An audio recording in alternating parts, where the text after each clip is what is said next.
Pricing में तुमसे सस्ते में करने के लिए हमेशा कोई ना कोई तैयार होगा। Almost 50% of the Indian workforce वो फ्रीलांसिंग ही कर रही होगी। ये एक बहुत बड़ा रीज़न है कि इंडियन फ्रीलांसर्स का एवरेज रेट है $2 से $10 पर आवर। यूनाइटेड स्टेट्स में ये रेट है $25 से $50 पर आवर। पिछले 2 साल के अंदर उस वेबसाइट के ऊपर आराम से 3.5 से 4 लाख रुपए आई हैव स्पेंट। और ये चीज़ बहुत कॉमन है, ये बहुत नॉर्मल है, बट ये चीज़ें बताते नहीं। Same is the case with घर वाले कि उन्हें भी लगता है कि यार ये छोटा सा काम है, 5-10 मिनट का तू कर दे, घर पे ही तो है। बट यू डोंट रियलाइज कि ये 5-10 मिनट अगर दिन में 10-15-20 बार हो जाए ना, तो ये घंटों के अंदर कन्वर्ट हो जाता है। अपना ही तो घर है, कुछ भी करें हम। तो मैं ये नहीं कह रहा ये सारी चीज़ें बेकार है, वेबसाइट वगैरह नहीं बनानी चाहिए ये सब, बट इनका ना एक टाइम होता है। स्टार्टिंग में तुम्हें जरूरत नहीं, और मैं बताता हूँ कि मैं क्यों कह रहा हूँ कि इसकी तुम्हें स्टार्टिंग में इतनी जरूरत नहीं है। 2020 की एक स्टडी के हिसाब से इंडिया के अंदर 15 मिलियन फ्रीलांसर्स है, यानी कि 1.5 करोड़ फ्रीलांसर्स है। ये पेपैल का डेटा है, पर ये डेटा आया था 2020 में, और उसके बाद से हमें नहीं पता अभी एट प्रेजेंट, क्योंकि कोई डेटा और स्टडी हुई नहीं है, कि कितने फ्रीलांसर्स एक्चुअली एक्टिव है। बट अगर मैं ग्राउंड रियलिटी और अपने एक्सपीरियंस से बताऊं, तो फ्रीलांसिंग पिछले कुछ सालों के अंदर, स्पेशली पोस्ट कोविड, बहुत ज़्यादा तरीके से बूम हुई है।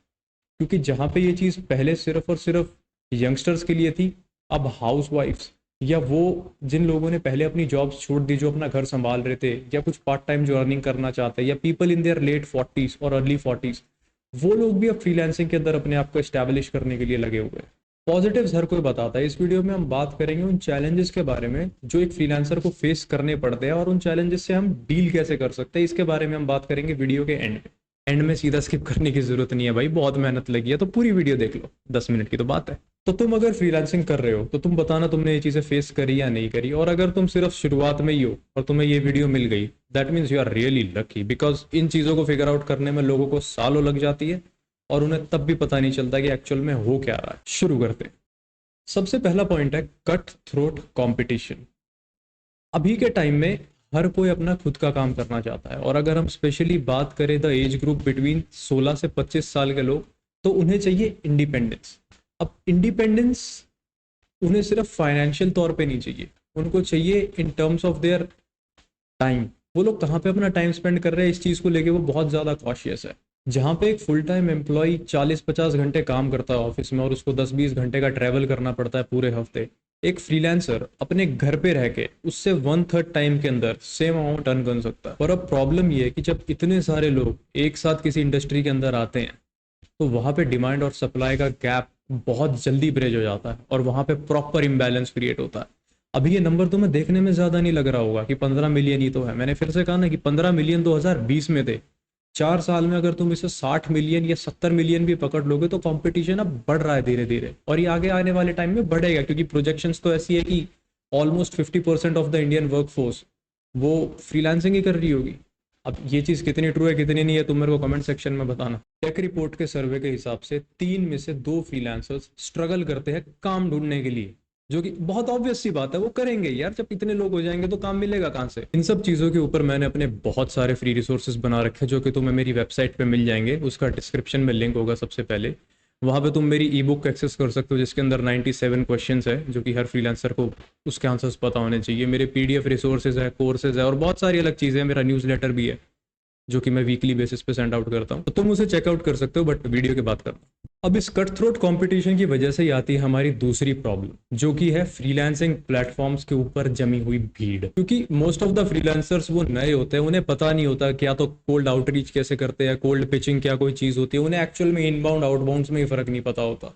तो उनके लिए जो सबसे पहला स्टार्टिंग पॉइंट होता है, वो होता है फ्रीलांसिंग प्लेटफॉर्म्स, जैसे कि Upwork, Fiverr, PeoplePerHour, Guru, FlexJobs और फलाना ढिमकाना, बहुत सारे हैं। ये सब लोग उन साइट्स के ऊपर जाते हैं, और वहां पर काम करने के लिए और कमाने के लिए किसी भी रेट पे, कितने भी लो रेट के ऊपर काम करने के लिए लोग तैयार हो जाते हैं। एक रिसर्च के हिसाब से 60% जो फ्रीलांसर्स है वो अंडर द एज ऑफ 30 है, यानी कि 100 में से 60 लोग 30 साल से नीचे के हैं।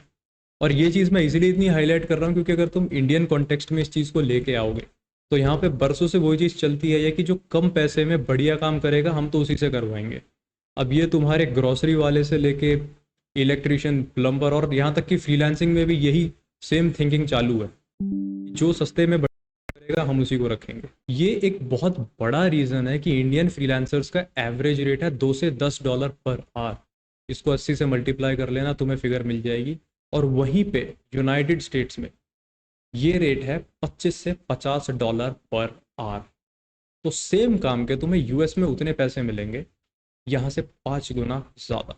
क्योंकि ये फ्रीलांस प्लेटफॉर्म्स इतने ज़्यादा क्राउडेड है, 90% लोगों को काम नहीं मिलता, और जिन 10% को मिलता है उसमें से 90% लोगों को बहुत गंदे एक्सपीरियंसेस होते हैं, क्योंकि तुम्हें यहाँ पे सिर्फ वही क्लाइंट्स मिलेंगे जिनके पास बजट ज़्यादा नहीं है, और वो तुम्हारे लिए प्रॉब्लमेटिक होगा। तीसरा जो सबसे बड़ा स्ट्रगल है वो ये है कि फ्रीलांसर्स को एक्चुअल में ये चीज़ पता लग चुकी कि हमारी फ्रीलांसिंग वेबसाइट्स के ऊपर बात नहीं बनेगी, तो उन लोगों ने सोशल मीडिया की तरफ स्विच करा, जो कि अपने आप में एक बहुत अच्छी चीज़ थी। बट अगेन, जब इतने सारे लोग एकदम से सोशल मीडिया पे भी आ जाएंगे तो डिमांड और सप्लाई का जो इक्विलिब्रियम है वो डिसबैलेंस होगा, और वही हो रहा है। अब इस सोशल मीडिया रिलायंस में दिक्कत ये है कि इकोनॉमिक टाइम्स के हिसाब से हर 10 में से 7 फ्रीलांसर अपने काम के लिए सोशल मीडिया के ऊपर डिपेंडेंट है। मतलब उसे सोशल मीडिया पर रहना होगा, अगर वो नहीं होगा तो उसे काम नहीं मिलेगा, क्योंकि उसके पास कोई और मीडियम है ही नहीं।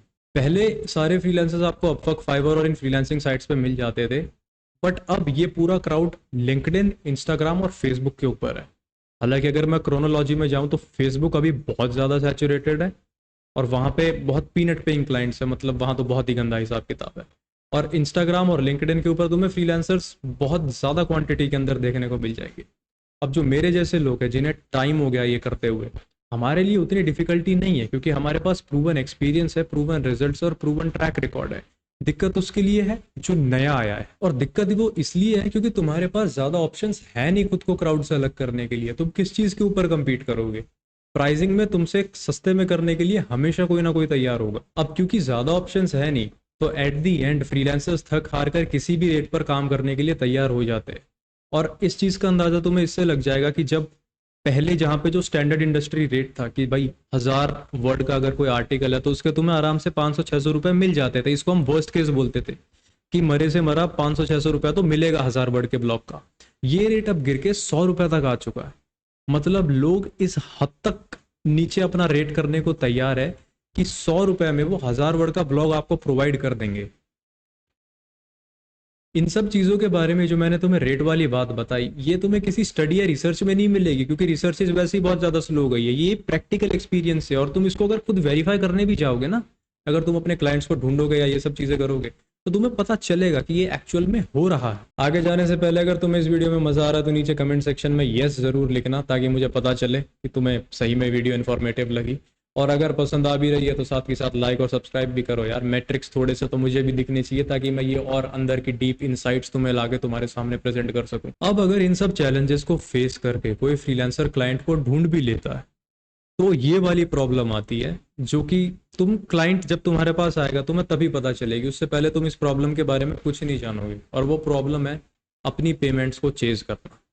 और ये होगा अपनी जर्नी में तुम्हारे साथ, ये बहुत बार होगा, डोमेस्टिक में भी और इंटरनेशनल क्लाइंट्स के साथ भी ये चीज़ होती है। अब क्योंकि फ्रीलांसर्स नए होते हैं, उन्हें पेमेंट का ज़्यादा पता नहीं होता, और ना वो लोग अपफ्रंट चार्ज कर सकते, क्योंकि तुम्हारे पास उतना ना तो पोर्टफोलियो है, ना तुम्हारे पास एक्सपीरियंस है, ना तुम्हारे पास क्लाइंटेल कि तुम एडवांस चार्ज कर सको।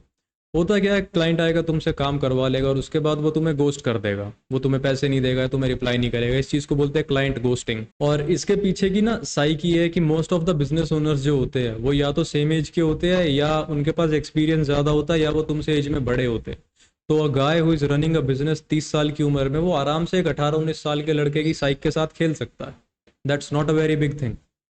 और इस चीज़ के लिए तुम्हें इनिशियल स्टेजेस में बहुत ध्यान रखना होगा। एक बार अगर अपना क्लाइंटेल बन जाएगा, रिकमेंडेशंस रहेगी तुम्हारे पास, क्लाइंट्स की रिजल्ट्स रहेंगे, फिर अपफ्रंट मांगना आसान होता है, और वो क्लाइंट्स दे भी देते खुशी खुशी अपफ्रंट। रिपोर्ट्स के हिसाब से 10 में से 6 फ्रीलांसर्स स्ट्रगल करते हैं अपने टाइम को मैनेज करने के लिए। और इस डेटा को देख के मुझे कोई हैरानी नहीं हो रही। मुझे एक्सपेक्टेड था कि ये नंबर होगा 10 में से 10 लोग अपने आप को टाइम मैनेजमेंट इश्यूज के साथ फेस करते हैं। और ये होना बहुत जाहिर सी बात है, क्योंकि आप एक फ्रीलांसर हो, आप ये तो डिसाइड कर सकते हो कि आपको कितने घंटे काम करना है।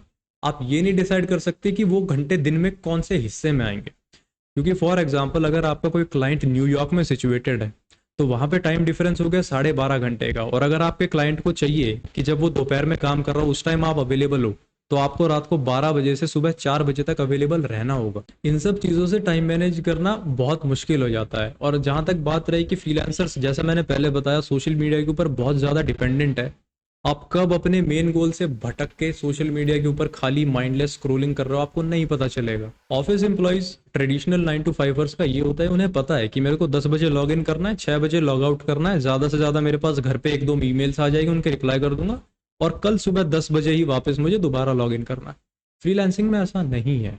ये एक ऐसा फील्ड है यहाँ पे अगर आप दिन में 14 घंटे काम कर रहे हो स्टिल लगेगा कि यार आज कुछ किया ही नहीं। और ये चीज़ बहुत कॉमन है, ये बहुत नॉर्मल है, बट ये चीज़ें बताते नहीं। ये वाला पॉइंट थोड़ा सा कंट्रोवर्शियल भी हो सकता है और इस चीज़ को मैंने थोड़ा सा सोचा भी कहने से पहले कि होम एटमॉस्फेयर एक बहुत बड़ा रोल प्ले करता है और इस चीज़ को लोग नेग्लेक्ट करते हैं और इसके ऊपर मैंने बहुत जनरिक एडवाइजेस पढ़ी है लिंक्डइन के ऊपर। बट प्रॉब्लम क्या है ना यार, आप हर किसी को ये नहीं कह सकते कि यार अपने घर के ना एक कोना पकड़ ले जहाँ पे तेरे को शांति हो, या एक रूम ले ले जहाँ पे तेरे को शांति हो अपने घर के अंदर। क्योंकि बहुत सारे लोगों के ऊपर वो लग्जरी नहीं होती कि वो अपने घर में एक रूम ले सके, वो जॉइंट में रहते हैं या कुछ भी, उनका हिसाब किताब अलग होता है। सबसे बड़ी प्रॉब्लम होम एटमोसफेयर में ये है कि एक्सटर्नल फैक्टर्स के ऊपर आपके मूड की डिपेंडेंस बहुत ज़्यादा होती है। क्योंकि कोई भी एक्सटर्नल एनवायरनमेंट में कोई चीज़ हो रही होगी वो ना आपको बहुत ज़्यादा डिस्टर्ब करेगी।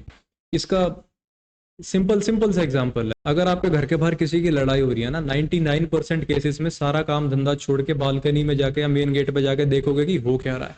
और ये डिस्ट्रैक्शन है, क्योंकि एक बार अगर आप अपने वर्क जोन से हट जाते हो दोबारा उस जोन के अंदर आना मुश्किल होता है, क्योंकि डाइवर्जन के लिए बहुत चीजें हैं यार, अपना ही तो घर है, कुछ भी करें हम। And same is the case with घर वाले, कि उन्हें भी लगता है कि यार ये छोटा सा काम है 5-10 मिनट का, तू कर दे, घर पे ही तो है। बट यू डोंट रियलाइज कि ये 5-10 मिनट अगर दिन में 10-15-20 बार हो जाए ना तो ये घंटों के अंदर कन्वर्ट हो जाता है। और वो प्रेशियस आवर्स के अंदर you could have create something जो कि might have help you in growing up, या जो तुम्हें और ग्रोथ के अंदर हेल्प कर सकता है। ये ऐसा पॉइंटर है, इसके ऊपर मेरे को सही में तुम सबसे बात करने की जरूरत है यार। और वो है फ्रीलांस एक्सपेंसेस। और सबसे बड़ा एक्सपेंस, क्योंकि मैंने 200 से ज़्यादा फ्रीलांसर्स से आज तक बात करी है और उन सबको ना कहीं ये रहता है कि हमें तो अपनी वेबसाइट के ऊपर बहुत बढ़िया खर्चा करना है। इनिशियली ये सबसे गलत स्टेप हो सकता है, मैं ये नहीं कह रहा ये सारी चीज़ें बेकार है, वेबसाइट वगैरह नहीं बनानी चाहिए ये सब, बट इनका ना एक टाइम होता है, स्टार्टिंग में तुम्हें जरूरत नहीं। और मैं बताता हूँ कि मैं क्यों कह रहा हूँ कि इसकी तुम्हें स्टार्टिंग में इतनी जरूरत नहीं है। देखिए, एक अच्छी खासी वेबसाइट बनाने के लिए ना तुम्हें अपना लोगो भी चाहिएगा, तुम्हें डोमेन नेम भी चाहिए, तुम्हें होस्टिंग भी चाहिए, और होस्टिंग तुम्हें 3-4 साल की एक साथ लेनी पड़ती है, क्योंकि एनुअली अगर उसको तुम रिकरिंग बेसिस पर रखोगे तो वो बहुत ज़्यादा एक्सपेंसिव पड़ता है। फिर तुम्हें एक वेबसाइट डेवलपमेंट के लिए चीज़ें चाहिए होगी, तुम्हें टूल्स वगैरह और बहुत सारी चीज़ें होती है। आराम से बहुत बेसिक वेबसाइट जो ढंग की है उसको बनाने में 50 से 60 हज़ार रुपये का खर्चा आता है। 50-60 हज़ार रुपये इन्वेस्ट करना उस स्टेज के अंदर जहाँ तुम इतने ज़्यादा बिल्टअप नहीं हो, कोई सेंस नहीं बनाती वो चीज़ यार। अब मेरी वेबसाइट लोगों को बहुत पसंद आती है और वो पसंद आएगी भी, क्योंकि उसके अंदर मेहनत हमने बहुत ज़्यादा करी है हर फ्रंट के अंदर। बट पिछले 2 साल में मैं उसको 3 बार रिवैम्प करवा चुका। उसकी प्रॉपर एक डेडिकेटेड टीम है जो उस वेबसाइट को हैंडल करती है। उसके बैकएंड में बहुत सारी चीज़ें होती हैं, उनके बैकअप्स के लिए पैसे देने होते हैं, होस्टिंग लेनी होती है, डोमेन नेम होता है, लोगो होता है, विजेट्स होते हैं, टूल्स होते हैं और बहुत सारी चीज़ें होती है। ना करते भी पिछले 2 साल के अंदर उस वेबसाइट के ऊपर आराम से 3.5 से 4 लाख रुपए आई हैव स्पेंड। अब इनिशियल अगर कोई बंदा नया है उसको ये चीज करके क्या मिलेगा? ये चीजें दिखने में जितनी अच्छी लगती है उतनी एक्सपेंसिव होती है। वो एक मीम है ना कि चीज बढ़िया है पर थोड़ा महंगा है, एकदम असली वाले अमीर ही अफोर्ड कर सकते हैं। अब यहाँ पे अमीर गरीब वाली बात नहीं है, बात ये है प्रैक्टिकलिटी की, कि अगर तुम उस वेबसाइट के ऊपर पैसे लगा रहे हो तो तुम उसे रिकवर कर सकते हो या नहीं। तो अब जब हम सॉल्यूशंस वाले सेक्शन पे बढ़ेंगे तो मैं इस चीज़ के ऊपर डिटेल में बात करूंगा। सॉल्यूशंस पे जाने से पहले इन प्रॉब्लम्स में से तुमने कौन कौन सी प्रॉब्लम फेस करी वो कमेंट सेक्शन में ज़रूर लिखना, ताकि और लोगों को भी पता चले कि ये प्रॉब्लम्स एक्चुअल में एग्जिस्ट करती हैं और ऐसा नहीं है कि वो सिर्फ उनके साथ ही हो रही है। ठीक है, अब ये सारी बातें तो हो गई चैलेंजेस की, अब बात करते हैं सॉल्यूशंस की। क्योंकि क्या है, दिक्कत ना सब बता देते हैं और सॉल्यूशन बताने के लोग पैसे लेते हैं।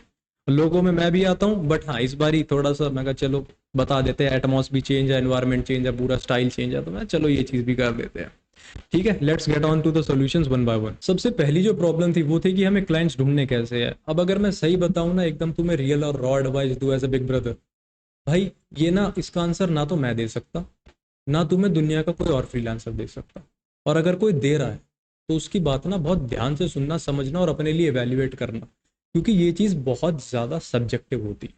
इस चीज़ के अंदर तुम ये नहीं कह सकते कि हाँ ये कर ले और बात बन जाएगी। ये चीज़ टाइम के साथ ही बिल्डअप होती है। मैं ऐसे कई लोगों को जानता हूँ जो रेडिट, डिस्कॉर्ड और टेलीग्राम से क्लाइंट्स उठा रहे हैं, और मैं कई ऐसे लोगों को भी जानता हूँ जिन्होंने 2 महीने पहले अपवर्क, फाइवर शुरू करा और वो वहां से पैसे बना रहे हैं। अब चीज़ ये है कि मैं तुम्हें ये नहीं कह रहा एक प्लेटफॉर्म पकड़ो और वहीं पे स्टिक रहो, तुम्हारे लिए एक्सपेरिमेंटेशन करना बहुत ज़्यादा ज़रूरी है। क्योंकि मैंने जब कहा था ये चीज़ टाइम के साथ ही आती है, वो इसलिए आती है क्योंकि तब तुम्हें पता चल जाता है कि कौन सी चीज़ कैसे करने से क्या रिजल्ट्स आएंगे और क्या होगा। ये चीज़ें तुम्हें इनिशियली नहीं पता होती। बात रही जहाँ तक पेमेंट्स की, कि इनिशियली हम पेमेंट्स को कैसे ढंग से रिसीव कर सकते हैं या मेक श्योर करें कि हमारे क्लाइंट पेमेंट लेके ना भाग जाए, तो देखिए यार, ये ना 50-50% है, ये गैम्बल है। इसकी प्रोबेबिलिटी 50-50 है। इट इज सेम लाइक कि कोई क्रिकेट टीम मैच जीतेगी या हारेगी, तो मैच से पहले वही होता है, 50-50 है कि जीत भी सकती है हार भी सकती है। सेम इसके साथ है कि इट कैन बी कि तुम भाई बिल्कुल, तुम्हें अच्छा क्लाइंट मिल जाए और तुम्हारी पेमेंट बिल्कुल अच्छे से प्रोसेस हो जाए, एंड इट कैन बी कि वो क्लाइंट चले जाए। बट चीज़ ये है कि इन एक्सपीरियंसेस से ज़्यादा डरने की ज़रूरत नहीं है। हर एक्सपेरिमेंट और हर ड्रॉ डाउन तुम्हें एक बार फेस करना ही होगा, उसी के बाद ही तुम बिल्डअप होगे। एक वो है ना कि एक a silent sea never made a smooth sailor. तो तुम्हें वेव्स और टाइड्स चाहिए, तो वो आएंगी। अब जहाँ तक रही होम एटमॉस्फेयर की बात, तो यार देखिए, ये टॉपिक ना, मैं कोई जेनरिक ऐसे एडवाइस नहीं दे रहा कि अपने ये ले लो वो ले लो या ऐसे कर लो। बात यह है कि ये तुम्हें ना अपने हिसाब से देखना पड़ेगा, अपने हिसाब से मैनेज करना पड़ेगा, अपने फाइनेंसेस को देखते हुए, अपने करंट कंडीशन को देखते हुए कि क्या एक ऐसा ऑप्टिमल सोल्यूशन है कि जो तुम ले सकते हो। क्योंकि अगर तुम एक रूम अफोर्ड नहीं कर सकते शेयर, तो तुम्हें करना होगा कि या तो लाइब्रेरी देख लो, या कैफेज में ट्राई करके देखो, या को वर्किंग स्पेस की मेंबरशिप ले लो। बट जब भी घर से बाहर जाओगे यार, कोई फ्री में चीज़ नहीं होने वाली, पैसा वहाँ पे शेल आउट करना पड़ेगा। और वहीं पे बात आ जाती है कि तुम कितना कर सकते हो। क्योंकि एक लाइब्रेरी बहुत सस्ती लगेगी if you compare it to a co working space. को वर्क्स में आराम से 15-16 हज़ार रुपये लगते हैं, दिल्ली में तो लगते हैं, बाकी मुझे नहीं पता बाहर का क्या हिसाब है, तो वो तुम अपने वहाँ देख लेना। तो अपनी पॉकेट के हिसाब से you have to figure out a place जहाँ पे तुम सिर्फ काम कर रहे हो और तुम्हारे को कोई डिस्ट्रैक्शन नहीं हो रही फालतू की कि किसी दूसरे आदमी की वजह से तुम्हारे काम पे इम्पैक्ट आ रहा है। इसके साथ नेक्स्ट प्रॉब्लम थी एक्सपेंडिचर।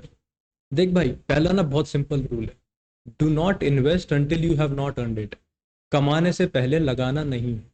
मैं लिटरली एक से एक बढ़िया से बढ़िया नीश एक्सपर्ट को जानता हूँ, जिन्होंने, मैं हर फील्ड के बंदे को जानता हूँ, वो कोडिंग हो, वेब डेवलपमेंट हो, मार्केटिंग वाला हो। ऐसा कोई फील्ड नहीं है जहाँ पे तुम्हें पहले इन्वेस्ट करना पड़े और उसके बाद तुम्हें रिटर्न मिले। अगर तुम लैपटॉप को इन्वेस्टमेंट मान रहे हो स्टार्टिंग के फेज में, तो ये देख लेना कि तुम्हें सच्ची में उतना हाई स्पेक लैपटॉप चाहिए या नहीं। क्योंकि मैंने अभी अपने 2018 के आइडिया पैड को गुड बाय कहा और मैंने नया आसूस का G14 लिया है, ROG सीरीज का। और मेरे को अब 6 साल बाद थोड़ा लग रहा है कि मुझे लैपटॉप में हार्डवेयर रिक्वायरमेंट थी। हाँ, वो बात अलग है कि मैंने अपना पीसी बिल्ड कर लिया था बहुत पहले और मेरा सारा हार्डवेयर रिलेटेड काम उससे हो जाता था। और लैपटॉप मैंने आइडिया पैड ही रखा था, बहुत बहुत बेसिक यार, 6006U सीरीज़ का प्रोसेसर था उसमें, वो बहुत बेसिक था। तो अब अंदाज़ा लगा लो, अंडर पावर 2018 का, लेकिन वो बहुत बढ़िया चल रहा था अभी तक भी, और वो अब भी चल ही रहा है। तो अपनी रिक्वायरमेंट्स को देख के इन्वेस्ट करना। और मैं इसलिए कह रहा हूँ कि इन्वेस्ट करने से पहले कमाना खुद, क्योंकि जब तुम एक बार कमाते हो ना, तो तुम्हारा कॉन्फिडेंस बिल्डअप होता है, तुम्हारा मोराल बूस्ट होता है, और उसके बाद तुम उस अर्निंग स्प्री के ऊपर जाते हो एक हिसाब से। और अगर तुम इन्वेस्टमेंट कर भी रहे हो ना, तो हर इन्वेस्टमेंट का तुम्हारे पास ट्रैक होना चाहिए कि इस इन्वेस्टमेंट से मैं रिटर्न्स कितने टाइम में बना रहा हूँ। अगर तुम कोई भी चीज़ को ऐसे इन्वेस्टमेंट ले रहे हो और वो किसी ना किसी तरीके से तुम्हारे को रिटर्न प्रोवाइड नहीं कर रही, तो तुम्हारी इन्वेस्टमेंट एक्चुअल में वर्थ इट नहीं थी। अब अगर तुमने अपनी वेबसाइट पर 10,000 रुपये लगाया, तो मेक श्योर कि वो वेबसाइट तुम्हें 20,000 का क्लाइंट ला के दे, या एटलीस्ट 10,000 दे, या 2-2 हज़ार के 5 क्लाइंट दे, किसी तरह से उसकी कॉस्ट रिकवर हो। और इवेल्युएट करो कॉस्ट कितने टाइम में रिकवर हो रही है। टाइम मैनेज का जहाँ तक सवाल है यार, देखिए ना, बहुत सब्जेक्टिव है। क्योंकि अगर कोई ट्विटर एक्सपर्ट है, कोई ट्विटर ग्रोथ में काम कर रहा, तो ऑब्वियस सी बात है वो ट्विटर पे एक्टिव रहेगा। तो यहाँ पे ये चीज़ देख लेना कि तुम सिर्फ अपने काम के लिए ही वहाँ पे एक्टिव हो, और ये ना हो रहा हो कि तुम बस खामखा वहाँ पे स्क्रॉल करे जा रहे हो। क्योंकि उन सोशल मीडियाज का सीधा साधा फंडा है कि वो तभी कमाएंगे जब तुम अपना टाइम वहां पे दोगे। उनके लिए तुम्हारा टाइम ही उनके लिए करेंसी है। ये सब चीप डोपामिन वाला हिसाब है। इंस्टाग्राम और ट्विटर पे रील स्क्रॉल वगैरह करते हैं ना जो लोग बाग, अभी मैं तुमसे पूछूं तुमने लास्ट रील क्या देखी थी, तुम्हें शायद 1% याद भी हो। सेकंड लास्ट क्या देखी थी, किसी को नहीं पता होता, सब भूल जाते हैं, और देख के कुछ नहीं मिलता, सिर्फ चीप प्लेजर मिलता। उससे होता क्या है प्रैक्टिकली, क्या फ़ायदा हो रहा तुम्हारी लाइफ में। ये जितने भी पॉइंटर्स है, ये ऐसा नहीं है कि मैं कहीं से रिसर्च पेपर से पढ़ के लेके आ रहा हूँ। ये सारी मेरी प्रैक्टिकल डेली लाइफ ऑब्जर्वेशंस है, जो मैं फ्रीलांसर्स के साथ इंटरेक्ट करता हूँ, जो मैं अपनी खुद की रिसर्च करता हूँ, जो मैं क्लाइंट्स के साथ हायरिंग प्रोसेस में बैठता हूँ, वहाँ से ये सारी चीज़ें निकल के आई हैं। इसलिए मैं कह रहा हूँ ये इन्फॉर्मेशन बहुत ज़्यादा एक्सक्लूसिव है। और अगर तुम यहाँ तक आए हो, तुमने इतनी वीडियो देख ली है, इतना टाइम इन्वेस्ट करा है, तो आई एम 100% श्योर कि वो तुम्हारे लिए फ्रूटफुल रहा होगा। और ये इन्फॉर्मेशन तुम आगे अपने लिंक्डइन पोस्ट में या वैसे कैसे भी शेयर कर सकते हो। मेरे लिंक्डइन और इंस्टाग्राम के हैंडल्स तुम्हें नीचे मिल जाएंगे। इंस्टाग्राम पे इतना एक्टिव हूँ नहीं मैं, वैसे लिंक्डइन के ऊपर मैं बहुत एक्टिव हूँ, तो तुम वहाँ मुझे फॉलो कर सकते हो। बाकी रिसोर्सेज का लिंक फिर से डिस्क्रिप्शन के अंदर है, वहाँ से तुम उनको एक्सेस कर सकते हो। और मेरे न्यूज़लेटर को सब्सक्राइब कर सकते हो। वीकली बेसिस पे मैं तुम्हें न्यूज़लेटर भेजता हूँ जिसके अंदर काफ़ी फ्रेश इंसाइट्स होती है। तो फिलहाल इस वीडियो के लिए इतना ही। इस बार मैंने थोड़ा सा अपना स्टाइल, बैकग्राउंड, काफ़ी सारी चीज़ें चेंज करी है। तो मेरे को बताना तुम्हें ये वाला फॉर्मेट, डिटेल्ड वाला, थोड़ा डेप्थ में रिसर्च के साथ और इंसाइट्स के साथ पसंद आया या नहीं, या मैं फिर वापस पुराने वाले पे ही जाऊँ। सो यप, मेरे को बताना ताकि मैं आगे फ्यूचर वीडियोज़ में उस चीज़ को कंसिडर कर सकूँ। और अगर यहाँ तक आ ही गए हो और सुन ही रहे हो तो भाई अपने टाइम को भी, खुद को भी रिवॉर्ड करो by subscribing to the channel, because तुम्हें अब वो सारी इन्फॉर्मेशन पता है जो लोग पैसे देने के बाद भी नहीं सीख पाते, जो लोगों को बहुत साल लग जाते हैं वो फिर भी नहीं सीख पाते। और तुमने पिछले कुछ मिनट अपने लगा के इस चीज़ को समझ के, और अगर तुमने लिखा होगा तो बहुत ही बढ़िया। तो तुमने वो सब चीज़ें अपने दिमाग में बैठा ली और तुम्हें अब वो सारी इन्फॉर्मेशन पता है जो 99% लोगों को बिल्कुल आइडिया नहीं है। तो इसके लिए you should reward yourself and subscribe to the channel, क्योंकि आने वाले टाइम में बहुत सारी और चीज़ें आने वाली हैं। अभी के लिए फ़िलहाल इतना ही। कमेंट सेक्शन पूरा तुम्हारा है, जो तुम्हें लिखना है लिखो, जो सवाल है वो लिखो। मैं बहुत एक्टिव रहता हूँ कमेंट्स में, तो तुम्हें तुम्हारा आंसर मिल ही जाएगा। अभी के लिए इतना ही, मिलते हैं जल्दी अगली वीडियो में।